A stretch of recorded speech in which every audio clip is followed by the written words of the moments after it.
everyone, welcome back to my channel.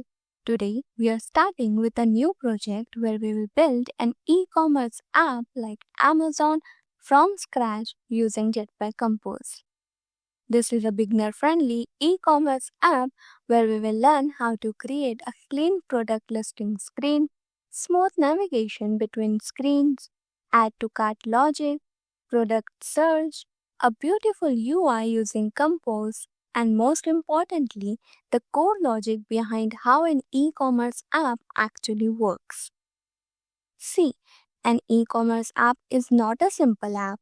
Apps like Amazon, Flipkart, or Myntra are built with thousands of lines of code, multiple systems, teams, funding, and years of work.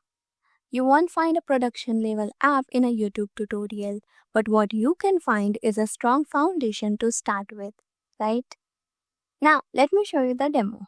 This is what the app looks like. We can search the products.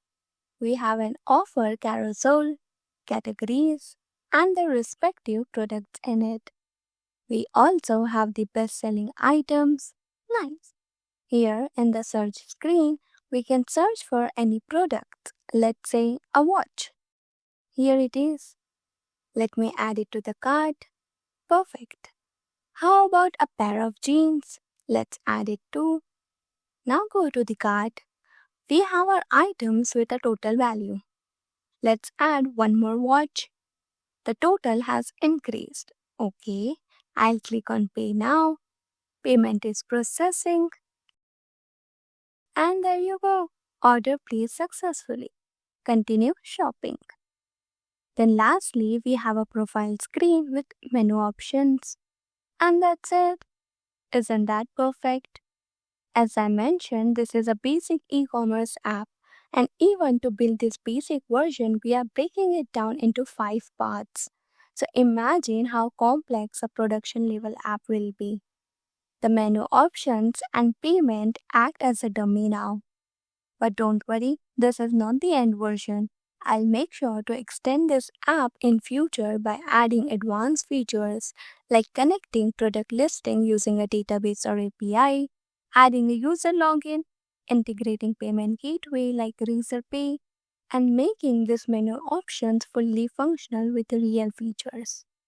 So currently, think of this as the base version of our app. Once the foundation is strong, adding advanced features become much easier, right? Now let's create the app. Open Android Studio, create a new project, choose an empty activity, name the project My Ecom App, click on Finish. As I mentioned, the project will be divided into 5 parts. This is part 1 where we'll set up prerequisites and add data manually.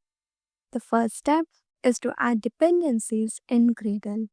Hence, go to Gradle, add these 3 dependencies. This one is for navigation, view model, and extended icons. You can copy and paste them from the description box. Click on Sync Now. Next, to make the app theme consistent, I will use a single color. Hence, go to Color, add Violet,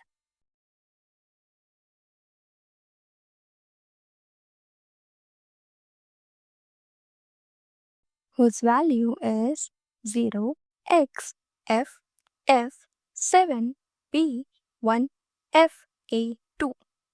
We will be using this color often. Next, we require a lot of images such as 32 product images, 6 category images, 3 banner images, and 1 profile image, which means a total of 42 drawable images. Don't worry, go to this video's description where you'll find a drive link that consists of all the 42 images. You can download it for free and paste it here in the drawable folder. Easy.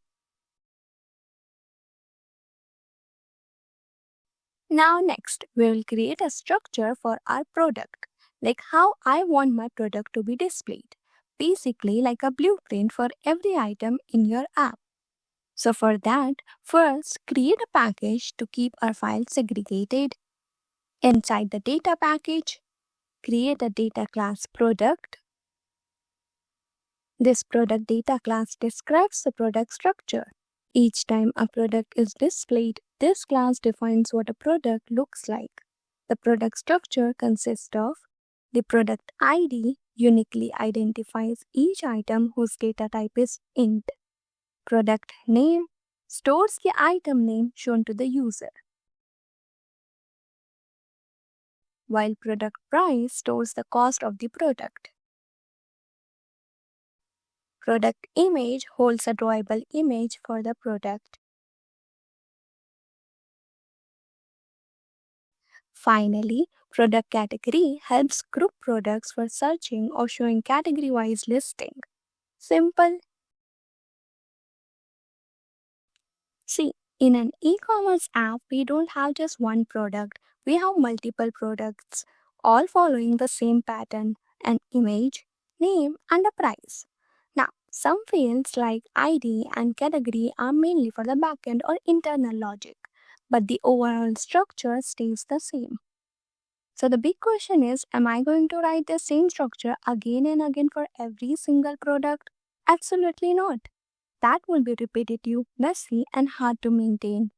Instead, what we do is create one product structure using a data class and then reuse it everywhere in the code. Simply create a new object of a product and I can add as many products as I want without rewriting the structure. That's the power of data class. The same idea applies to product categories as well. A category adds a category image and a category name. Now again, instead of creating that structure every single time, I add a new category. I define it once as a data class and reuse it throughout the app. This way, I can add unlimited categories while keeping my code clean. Hence, create a data class, product category in the data package itself. Add category name as a string and category image as an int.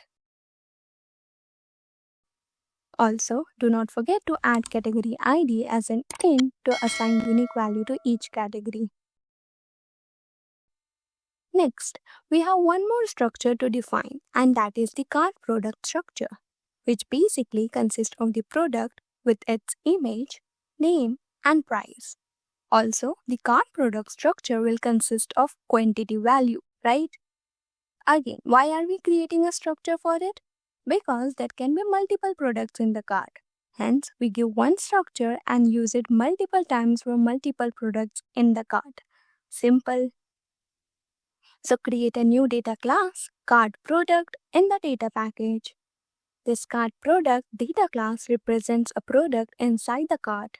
So create a variable CartProduct that wraps an existing product object that we created before. The CartProduct field holds the actual product details like name, price, and image, while initial quantity defines how many units of the product are added to the cart at the beginning. Inside the class body, we create a mutable quantity variable using mutable state of, which makes this value observable.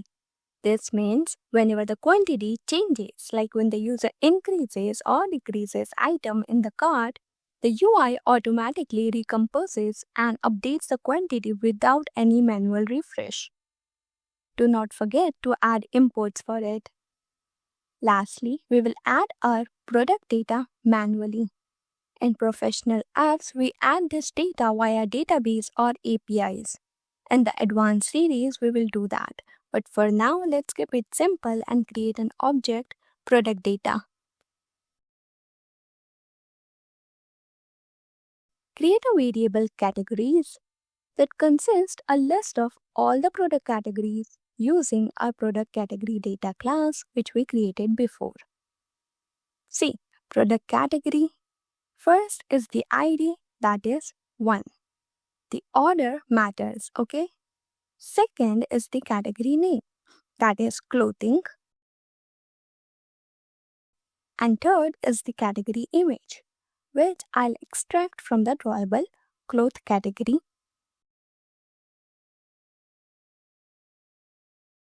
Likewise, I'll create 5 more categories. So now we have clothing, electronics, food, home, beauty, and jewelry with their respective IDs and images. You can add as many categories as you want. I'll keep it to 6 only. Next, create a variable products which consists a list of all the products that are available on your e-commerce app using our product data class. So product, again order matters. The product ID is 1. The product name is sweatshirt. The product price is $9.99. The product image is cloth 1 from the drawable. And lastly, the product category is clothing. Make sure you write the category name spelling correct. Our first product has been successfully added. Likewise, I'll add more products in the clothing category. Below, I'll add more products to electronics category. As I said, you can add as many products as you want. Then I'll add more products to food category. Likewise, I'll add more products in home, beauty, and jewelry categories also, which makes a total of 32 products with their respective IDs. And that's it. Our base setup is ready. In part 2, we will create a bottom navigation bar, add smooth navigation between screens, and create a beautiful profile screen. Okay? So make sure you watch all the upcoming parts to build a complete e-commerce app from scratch. Alright, I'll see you in the next video. Bye.